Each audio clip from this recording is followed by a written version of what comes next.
We've raised about 7 to date, and I am very, very open and transparent. So if any VCs are listening to this, I'm not like sharing secrets or anything here. We wasted about 4 million of them. Just absolutely wasted. Welcome to Key Characters. My name is Hal Crawford.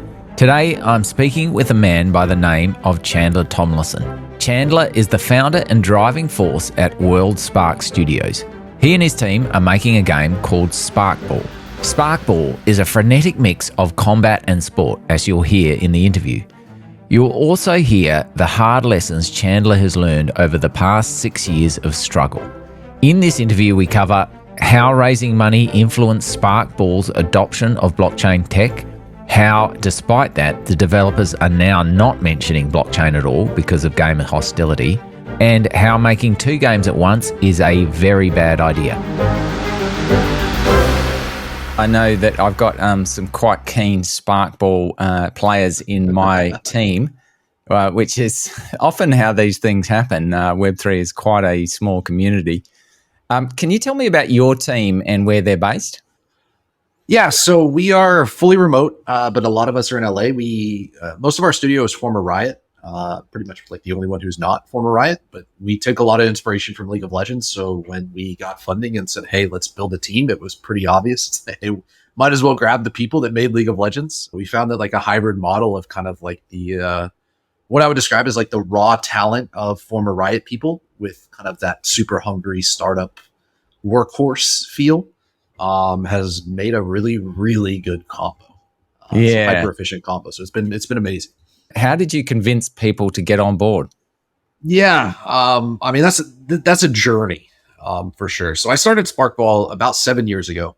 I don't come from gaming at all. I was a consultant, just always wanted to make video games. Knew as a kid, I'm going to make video games at some point in my life. Finally had enough money and spare time and said, hey, I'm going to try this myself. How hard can it be? And it turns out the answer is really, really, really hard.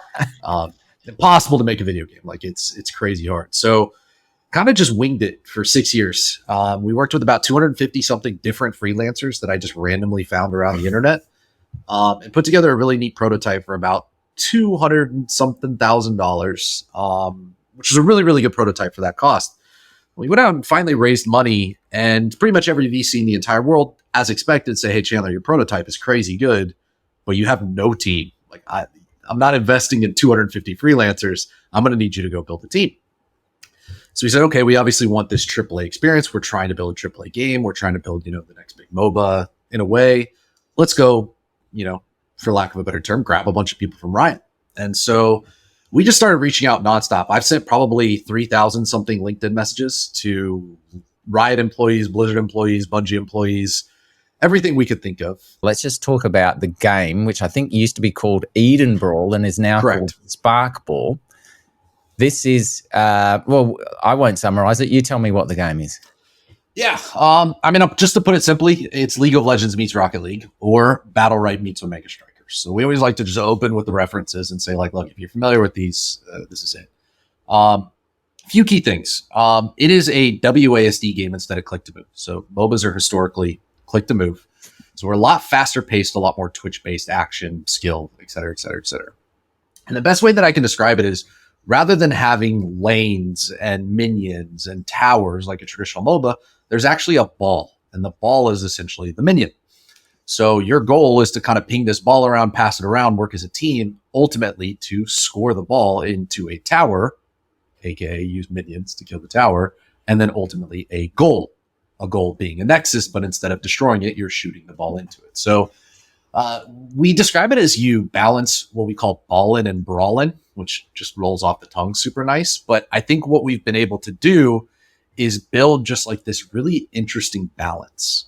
Combat in the game is insanely fun. For anybody who ever played Battle Right way back in the day, that game was the pinnacle of action combat. But it got boring really, really fast because it was just a team deathmatch. And I think what we've been able to do is find this really interesting ball game mode and say, hey, here's this incredibly deep fighting. You're going to have a ton of fun fighting. But by the way, there's this wild card. And you're going to have to start paying attention to this ball, and you're going to pass it around, and it's going to make fighting interesting every single time. And that's where the depth comes from. So it's the balance of those two things that I think makes Sparkball so addicting, frankly. You just Yeah, want to yeah. keep doing it. Yeah, I've watched a few games. It's a mix of sport and combat. So that's quite sort of Roman gladiatorial sort of thing going on. And you've got to work out how much the balance between fighting and killing the opposition and then working towards scoring the goal. Yeah, exactly. And I think a lot of people are like, okay, well, it sounds kind of like Omega Strikers, for example. And I think the way that I always describe this is like Omega Strikers is a ball game that happens to have combat. And for what it is, it's very, very well made. I think it's like incredibly well designed. It's a great game.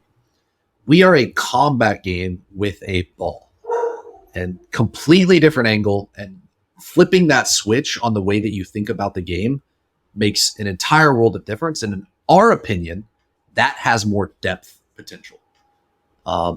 Digging in on that combat, you can go so much deeper into combat when the ball is just kind of the second fiddle. Yeah. The blockchain integration, what is it? Yeah. Be completely upfront. It's not a lot. We are firm believers that in order for mass adoption to take place in Web3, you can't put in Web3 right now. Like, to put it that simply. I think long-term, the way that we look at it is, look, it's going to be your traditional free-to-play, League of Legends, Fortnite, whatever, and some of the cosmetics are going to be on-chain. Some of those are going to be NFTs to a certain degree. But I think the real key is getting people hooked and attached to the game before you ever introduce that element. What is speculation if there's nothing behind this? If it's literally just speculation, if there's no demand other than speculation, it's not good. And so the way that I always describe this is, I'm a hardcore Web2 gamer. I'm not a super huge fan of NFTs personally. I'm not a huge fan of earning or anything around that nature, just personally. The idea of me coming into a Web3 game and immediately saying, like, hey, by the way, some of our stuff is NFTs, I will turn that off immediately. Regardless of onboarding and wallets and all this talk about infra, I don't really care. It's the idea behind it. It's the optics behind it. But if I log into a game and I play for 3 to 4 hours and I now have a main, and like if you're a League of Legends fan, you have your main, your favorite character. 3 to 4 hours in, I get a prompt and it says, hey, by the way, you can buy skins for this character. And by the way, some of them are NFTs. I'm like, okay, I'm not really a huge NFT person, but let me go see what they look like. And then I can look at them and I can say, okay, this is really cool. Now I'm on board with this. I think that is how you successfully integrate sustainable Web3. You have to have that audience first. And our early access weekend last week, nobody even knew we were a Web3 game. And when they found out, they were like, wait, what? Really? But I think that's what we're trying to accomplish, essentially. You know, that's the most gentle on-ramp that I've ever had explained to me for a game that purports to be Web3. What is the advantage to you in that scenario? Given that you're saying basically this is a toxic concept to most of the people who might be interested in my game, why go there at all? It's a great question. Yeah, I mean, it's a super great question. I think inherently, like when we look at like historic examples of successful secondary marketplaces, CSGO obviously comes to mind. And then there's a little known skin in League of Legends, if you're a hardcore fan, called PAX TF. Code given out in 2009, there's only X amount, and it got discontinued, and it went, I think it got up to like $1,000 or something like that. And our theory is essentially like, look, there are going to be hardcore fans. And one of my favorite things that anybody's ever said to me about game design is it is a game design flaw if a player wants to spend $1 million on your game and they actively cannot. And in League of Legends, the absolute most you can spend, and this game's been out for 15 years, is something like $13,000 or something like that. And if you ever meet anybody from like AFK Arena or Genshin Impact, they're laughing at $13,000. They're like, I sneezed and spent that yesterday in Genshin Impact. And so to us, it's this idea of like, look, when you have this top 5 to 10% of a secondary market, that frankly helps subsidize the other 90%. I'm not going to sit here and claim that the revenue is going to be equal from both of those, like the amount of royalties and things we collect off those. But those people exist. And to not cater to those audiences, I think you're missing out on a huge kind of chunk. And I think ultimately, when we think about Web3, we are a competitive MOBA game. Having Web3, a token, NFTs, whatever, is drastically limited in a completely skill-based game. You would ruin it. Like, you cannot do that. It's sacrilegious to do that in a competitive PvP game. So when we think about Web3, we look at it more as a long-term play. And I think you alluded to this, so I think you know us a little, but more than Sparkball, we're building what we call Sparkadia. And the entire goal of Sparkadia is to build an entire IP, not just a single game. And as soon as we get people attached via Sparkball, we have fans of Sparkadia. That to me is when Web3 becomes much more interesting. It's the second game that is pay to win. Like, let's not hide. Let's not beat around the bush. It's pay to win. And it's a gotcha style like Genshin Impact. People are already attached. That's when Web3 becomes super, super interesting. Mass adoption first, then roll it out. Yeah, there is a inherent tension between a lot of the blockchain technology and a fair playing field where you basically don't play to win, isn't there? Yep, 100%. What is the hardest thing you're dealing with right at the moment? It's a simple answer, money. How much have you raised to date? We've raised about 7 to date. And I am very, very open and transparent. So if any VCs are listening to this, I'm not like sharing secrets or anything here. We wasted about 4 million of that. Just absolutely wasted. Working on the second game, building out the team too big. Our burn rate got way too high. Productivity did not match the burn rate. Blah, blah, blah, blah. We wasted it. First time founder, made a ton of mistakes. So the game we have right now, we've done for about 3 million. And I think anybody in game development that plays this game and says, you did this for 3 million, that's insane. So yeah, we just need some more money right now, for sure. So in retrospect, has the money been the hardest thing as well? Or 100%. Yeah. 100%. Okay. Yeah. I mean, we were raising last year and, you know, we had this belief that, hey, look, we have 30 people from Riot on our team. Fundraising should be the easiest thing in the world. Right. And it wasn't super hard, but what happened is we had this giant round queued up. We had like 8 or 9 million lined up. Luna crash happened. Yeah. All of that money starts going away. All of it decommits. We did it again. We had another 8 or 9 million built up. We're about to close the round. Everything's looking good. FTX happens. Everybody loses their money and everybody decommits again.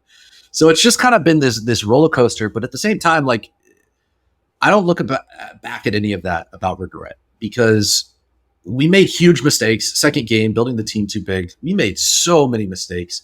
And I don't think we ever would have realized any of those mistakes had times not been as hard as they ended up being. Yeah. Now we could have just coasted along and never known any better. So you had those 2 raises set up and then they collapsed. Was that basically Web3 money? Was that crypto money? Yeah, it was. Yeah. Because that obviously at certain periods was pretty easy money to get.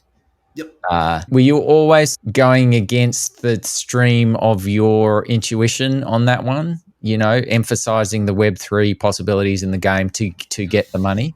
Yes and no. So openly admit, like when we were originally raising, like the first 3 million that we raised, we pitched all the traditional Web2 VCs. Every single response was, hey, crazy cool prototype. This is insane, but you have no team. You're not investable. I'm not putting any money in you. We pitched Web3 and closed it. We were like, hey, by the way, we actually have a game, which nobody in Web3 had. We actually have a game, raised 3 million really, really quick. And we thought that kind of that trend would continue. There's not a lot of teams with 30 people from Riot building a Web3 game. Clearly, we have this huge advantage. So we were way more open to Web3 in that way. And also Web3 was still doing really, really well. Like NFTs and games actually made a little more sense. Illuvium was out there raising like 80 million in land sales. Product wasn't even out yet.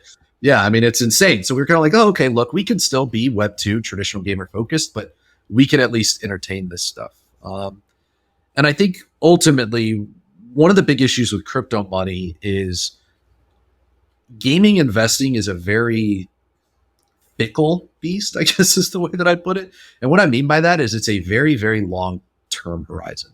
Good games take tens of millions of dollars to make, and they take 4 to 5 years. And we're already way ahead of that curve because we've been working on this for so long. We probably have like a solid 2 years of development is what I'd call it. But you go to a lot of these crypto investors and they're like, hey, you know, when is the token out? When's the token vesting? When am I going to make my money back? And you're like, well, the game has to launch first, which is another 1.5 years away. And then we have to make sure we have an audience. We have to make sure that everything's in place for the token and et cetera, et cetera, et cetera. And they're like, oh, well, I'm out of here then. Like, let me just go find one of these projects that have sold $10 million in NFTs and I know I can get my money back in 6 months. So I think a lot of crypto investors didn't realize what gaming investing actually was. And the people that are left still doing gaming do, and I think understand it, but I think that was a big hump for us to get over. People just didn't understand that concept, and I wasn't smart enough to explain it by any sure. I don't have the authority to like sit there and lecture people on this. So it's just a little bit of a roller coaster for sure. That's a fascinating series of observations there, and I think you're spot on. The expectation of quick returns on gaming is delusional. Yeah. Chandler, best of luck with the game. Thank you. It has been great speaking with you. Thank you. No, thank you so much for having me, Hal.